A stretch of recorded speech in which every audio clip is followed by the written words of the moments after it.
Yes, karibu tukupe taarifa mpya iliyotufikia muda huu wa jioni ya leo.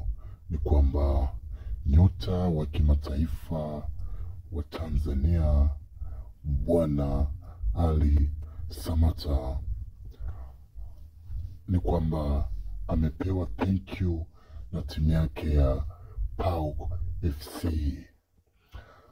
Bwana alijiunga na PAOK mnamo misimu miwili nyuma yake, na katika msimu uliopita PAOK walifanikiwa kutwaa ubingwa wa ligi ambao Bwana aliwasaidia, na walifanikiwa kucheza mashindano ya Ulaya na Bwana Ali Samata akiwa na mchango mkubwa sana kwenye timu yake.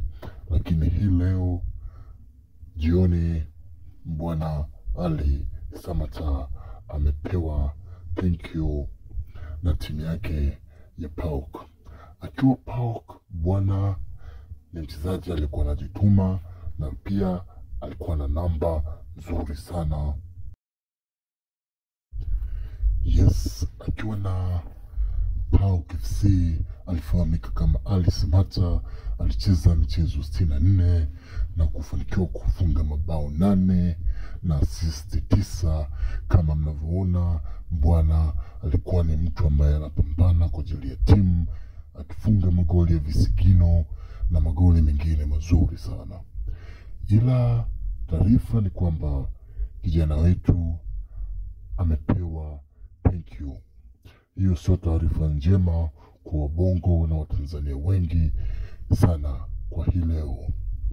Bwana alikuwa akishirikiwa sana na wenzake katika timu yake ya PAOK kwa kujituma, kwa kufunga magoli yake ya vichwa kama anavyofahamika. Lakini Bwana kabla ya kufika PAOK, kwanza alikuwepo Fenerbahce. Lakini pia tangu alivyotoka Fenerbahce alifanikiwa kucheza michezo takriban 27 akifunga goli 14 na assist 5. Huyo ndio Bwana Ali Samata. Wengi hatujui anaelekea wapi sasa. Je, atarudi Tanzania kukipiga katika majiants zetu wakubwa hawa Simba au Yanga, au atatafuta malisho yake sehemu nyingine?